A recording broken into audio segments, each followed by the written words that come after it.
प्रिय विद्यार्थियों, एक बार फिर से स्वागत है हमारी बायोलॉजी की एपीएस ऑनलाइन क्लासेस में।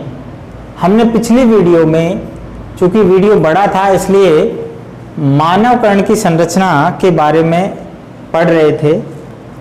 इसमें अध्ययन की सुविधा की दृष्टि से हमने 3 भागों में विभक्त किया था: बाह्य कण, मध्य कण और अंतःकण। बाह्य कण को हम पढ़ चुके हैं। इस वीडियो में हम मध्य कण और अंतःकण के बारे में विस्तार से पढ़ेंगे, तो तैयार हो जाइए सभी। मध्य कण जो होता है, जिसे हम मिडिल ईयर कहते हैं, मध्य कण वास्तव में देखा जाए तो जो बाह्य कण है वो कहाँ पर खत्म होता है? बाह्य कण जो है, बाह्य कण में हमने पढ़ा था जो कर्ण नाल होती है, ये इसका आंतरिक जो सिरा होता है वो टिम्पैनिक झिल्ली पर खत्म होता है। तो जो मध्य कण है, मध्य कण में टिम्पैनिक झिल्ली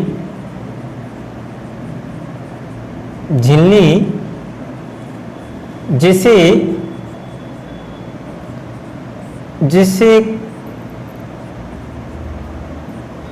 कर्णपटह या पर्दा कहते हैं।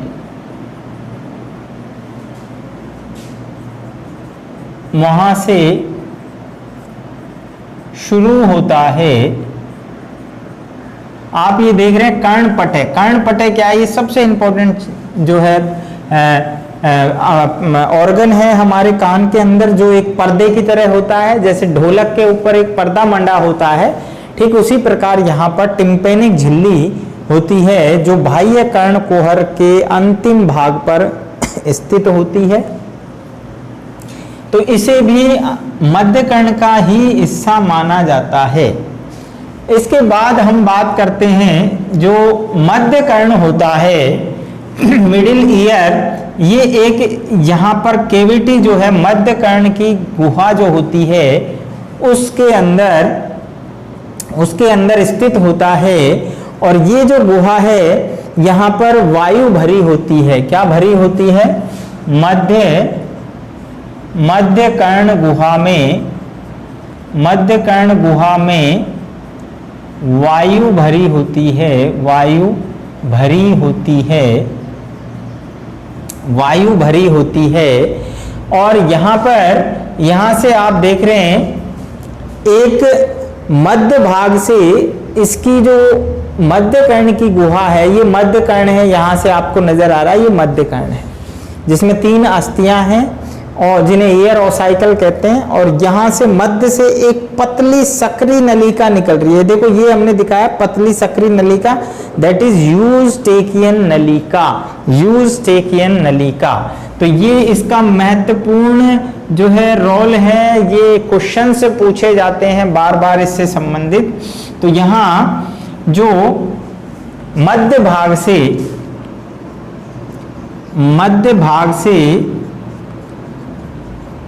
एक सक्रिय नली निकलती है। सक्रिय नली निकलती है जो ग्रसनी कहां पर जाती है? ग्रसनी भाग में खुलती है। इसे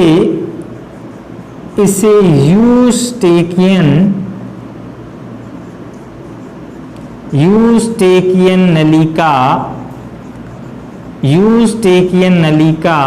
कई जगह यूस्टेकियन नलिका भी लिखा होगा, तो दोनों ही सही हैं। यूस्टेकियन नलिका कहते हैं।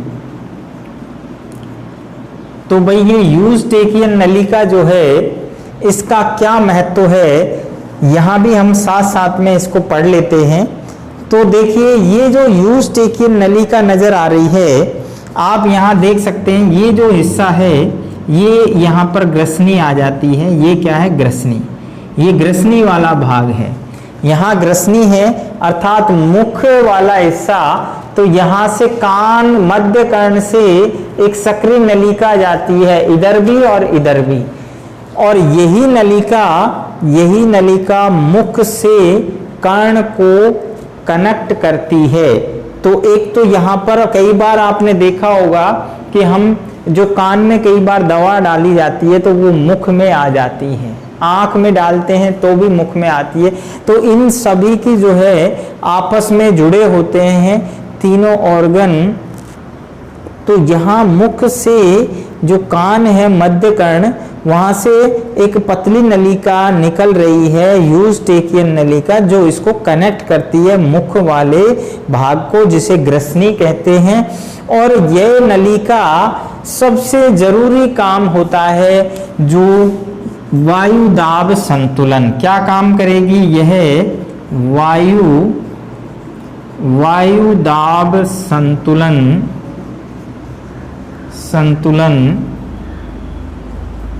बनाए रखती है। जिससे क्या होगा? वायु दाब संतुलन बनाने से क्या होगा? जो टिम्पैनिक झिल्ली है, टिम्पैनिक झिल्ली को क्षति होने से बचाती है, या यूं कह सकते हैं, इसको सामान्य भाषा में समझ लीजिए कि जो कान का पर्दा है उसे फटने से बचाती है। अब आप कहेंगे भाई कैसे होता है? तो देखिए यहाँ पर जब बाहर से तेजी से कोई कंपन आता है तो जो पर्दा है वो अंदर की ओर दबाव पड़ता है। तो ऐसे में क्या होता है? ये जो नलिका है यहाँ दाब को बढ़ा देती है, मध्य कर्ण में दाब को बढ़ा देती है। उसका परिणाम क्या होगा कि जो पर्दा है वो ज्यादा अंदर नहीं जाता है, अपनी जगह पर सही सधा रहता है।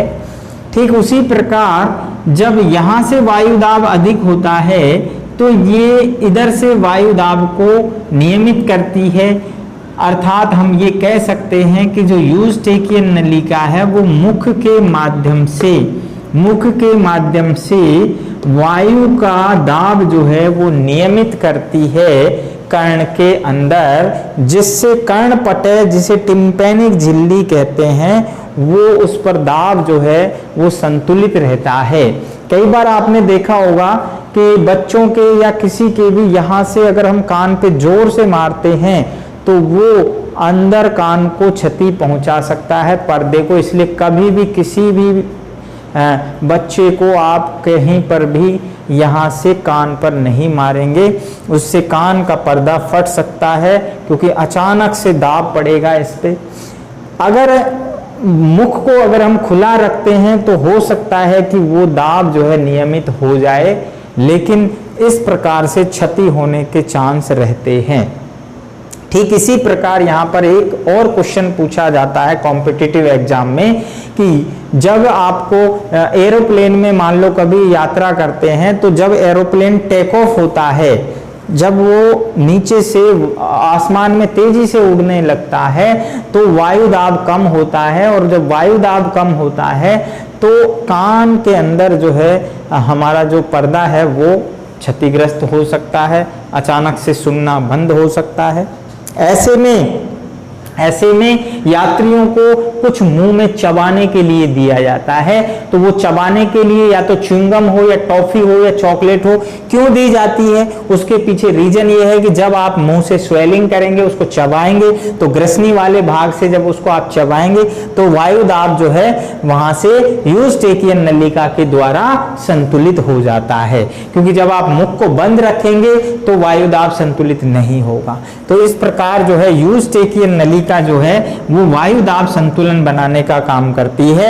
ये एक ऐसी नली है जो मध्य कर्ण से सक्रिय नलिका निकल रही है, जो ग्रसनी भाग में मुख में जुड़ती है और वायु दाब संतुलन का काम करती है।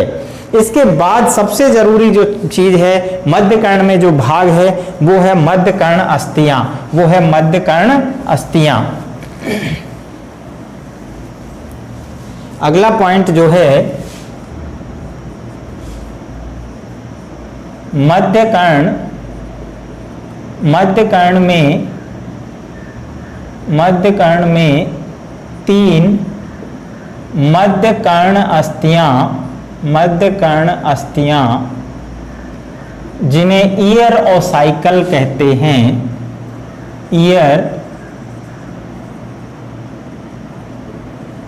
ईयर ओसाइकल्स, मध्य कर्ण में 3 मध्य कर्ण अस्थियां ईयर ओसाइकल्स उपस्थित होती हैं।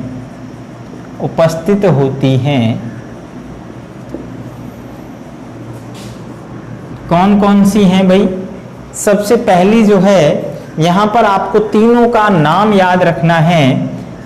यहां पर हम बात करें तो 3 कर्ण अस्थियां हैं, चाहे तो आप ए बी सी लिख सकते हैं, ए बी और सी। मेलियस,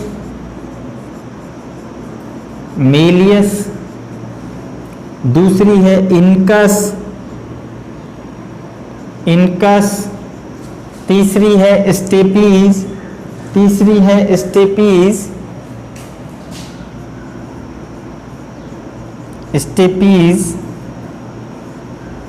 तो 3 कर्ण अस्थियां हैं।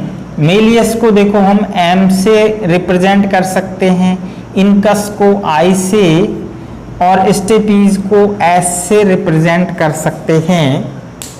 अब यहाँ पर बात आती है, इसको आप नंबर दे सकते हैं। देखो पहला नंबर इनकस, मेलियस, दूसरी इनकस और तीसरी स्टेपीज। ऐसा क्यों कहा है? क्योंकि कई एग्जामों में इनके सीरियल से, क्रम से आपको नाम पूछे जाते हैं। तो बच्चों ध्यान रखना, आगे से कोई भी कंपटीशन एग्जाम हो, आपका ये क्वेश्चन कभी गलत नहीं होगा। पहली बात, मानव कर्ण में 3 अस्थियां होती हैं और वो भी मध्य कर्ण वाले भाग में। कौन से भाग में होगी? मध्य कर्ण वाले भाग में 3 मध्य कर्ण अस्थियां होंगी। कौन कौन सी है? Malleus, incus, stapes. अब आपने तीनों याद कर ली, लेकिन क्रम याद नहीं है। तो क्रम याद करने का सबसे अच्छा तरीका, शॉर्ट ट्रिक मैं बता देता हूं। इसकी ट्रिक है ये ट्रिक है, क्या है ये ट्रिक? MIS, अर्थात M से मेलियस, I से इनकस और S से स्टेपीज, राइट। तो इस प्रकार आप याद रखेंगे। सबसे पहली जो बोन है उसकी अगर हम बात करें तो ये जो है, इसकी आकृति कैसी है? इसकी आकृति है हथौड़े जैसी। कैसी है? हथौड़े के आकार की, हथौड़े के आकार की है और ये सबसे बड़ी है। ठीक है, सबसे बड़ी है। दूसरी बात, ये जो है, ये जो हथौड़े के समान सबसे बड़ी आकार की अस्थि है, ये कर्ण पिन्ना से जुड़ी है, इधर कर्ण पिन्ना से, जबकि दूसरी तरफ इनकस बोन से जुड़ी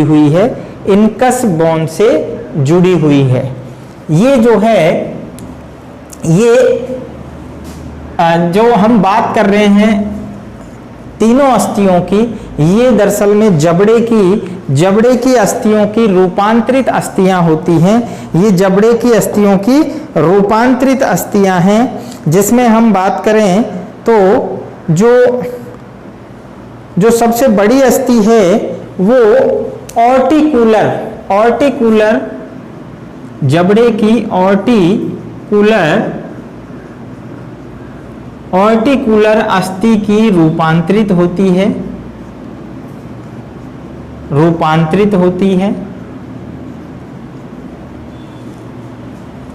यहां पर फिर एक ट्रिक मैं आपको बताऊंगा, जिससे आप याद रखेंगे कि तीनों अस्थियां कौन कौन सी अस्थियों की रूपांतरित होती है।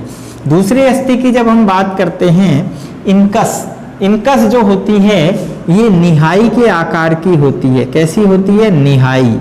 निहाई के आकार की। तो यहां पर शॉर्ट में समझ लीजिए, निहाई के आकार की है। और ये जो है, ये क्वाड्रेट अस्थि की रूपांतरित होती है, अस्थि की रूपांतरित है। इसी प्रकार स्टेपीज जो है वो घोड़े के जीन की रकाब के आकार की है। और हायोमैंडिबुलर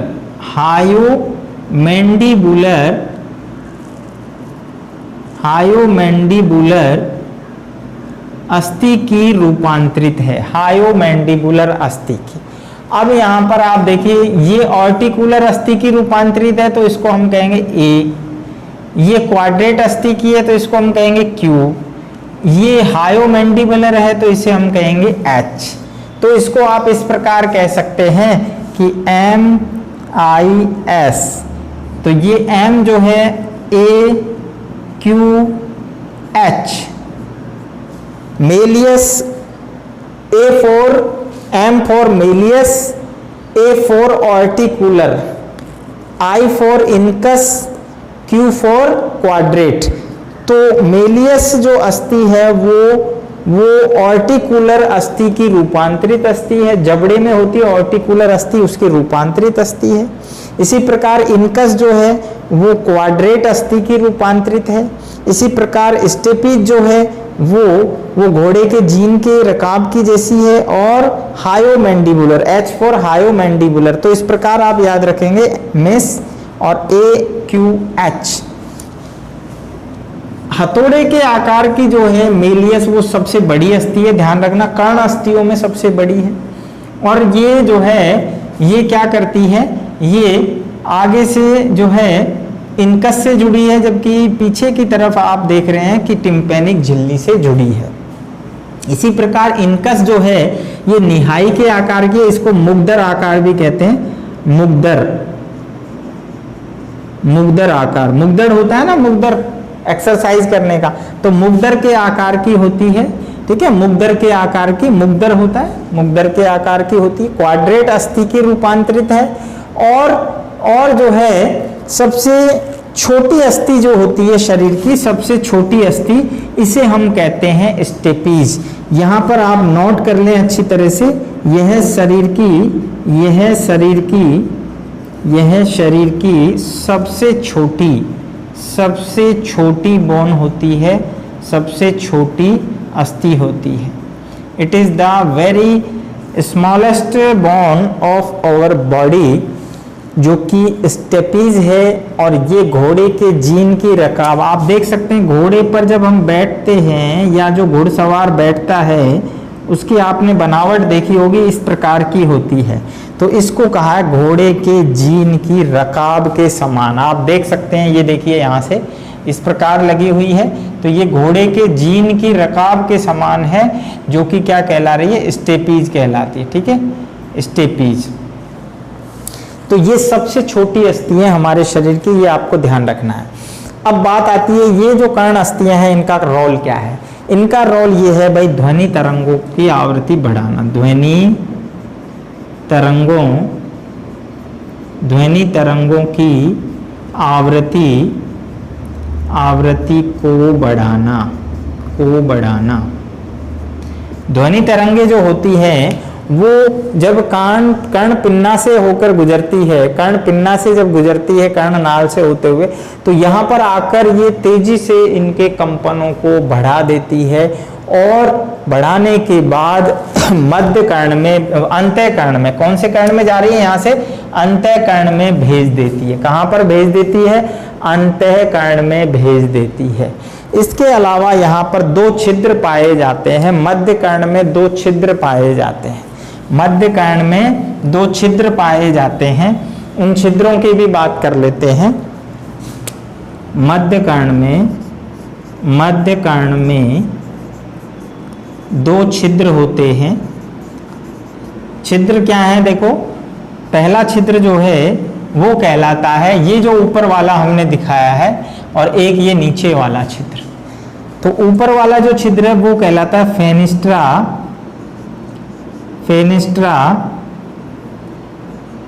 फेनेस्ट्रा ओवेलिस, ओवेलिस, और दूसरा है fenestra rotundus, fenestra, fenestra rotundus,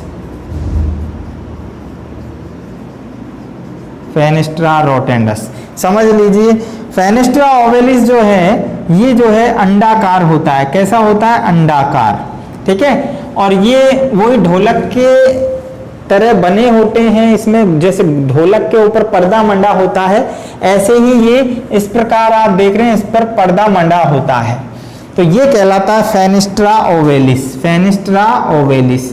तो एफ ओ से रिप्रेजेंट किया, ये है फेनेस्ट्रा ओवेलिस, ठीक है। ये क्या करता है? ऊपर की ओर है। कहाँ है ये? ऊपर की ओर है, मध्य कर्ण में आप देख रहे हैं ऊपर की ओर है, तो ये ऊपर की ओर है, ऊपर है। और क्या है?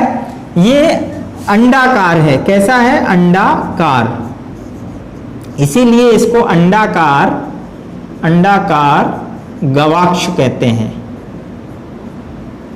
अंडाकार गवाक्ष। और इसको ओवल विंडो भी कहते हैं, ओवल विंडो, ध्यान रखना इसको ओवल विंडो, ओवल विंडो। तो ये अंडाकार गवाक्ष है और इसी को हम फेनेस्ट्रा ओवेलिस कहते हैं। ये क्या करता है? ध्वनि तरंगों को मध्य अंतःकरण में भेजता, अंतःकरण में भेज देता है। और अंतःकरण में जो स्केला टिम्पेनाई होता है, स्केला वेस्टिब्यूलाई, स्केला, स्केला वेस्टिब्यूलाई, स्केला वेस्टिब्यूलाई में भेजता है। स्केला वेस्टिब्यूलाई इसकी बाहर की नलिका होती है अंतःकरण की। इसी प्रकार हम फेनेस्ट्रा रोटेंडस की बात करें तो ये नीचे होता है, नीचे की तरफ है। और क्या है? ये कैसा है? गोलाकार है। ये कैसा है?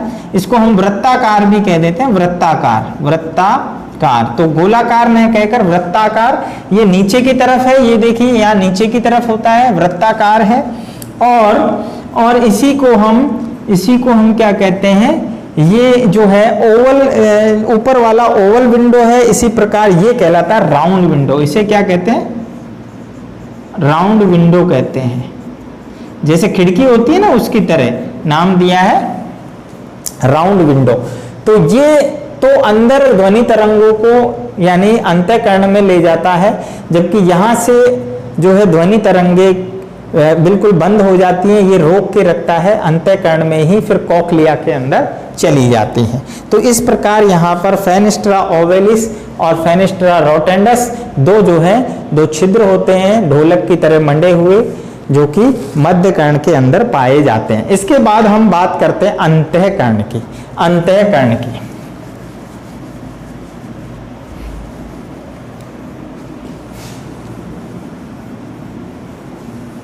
अंतःकरण,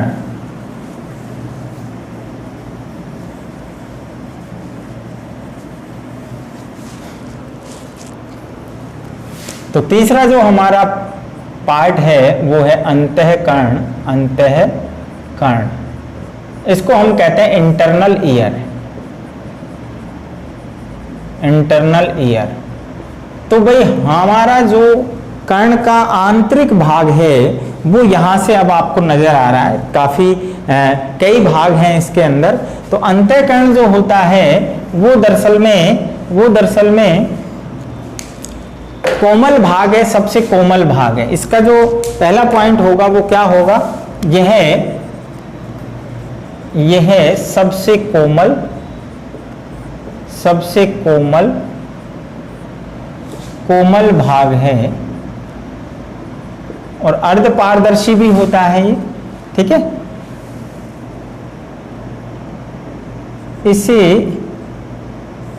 इसे कला गहन भी कहते हैं। क्या कहते हैं? इसे कला गहन मेम्ब्रेन लिब्रिंथ,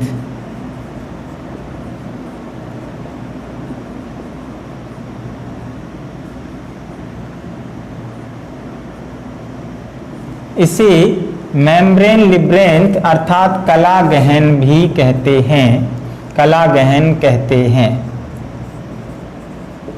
और इसके बाहर की तरफ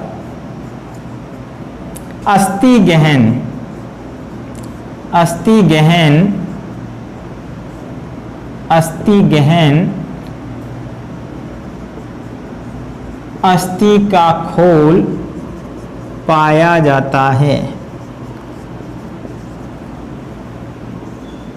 पाया जाता है। आप सीधा ये समझ लीजिए कि जो अंतःकरण है वो देखिए बहुत कोमल भाग है, कोमल है जैसा नजर आ रहा है। इसमें हम देखेंगे झिल्ली, ये अर्धवृत्ताकार नलिकाएं हैं, शेकुलस है, रोटेंडस है, ठीक है, और इसके अलावा जो है कॉकलिया है।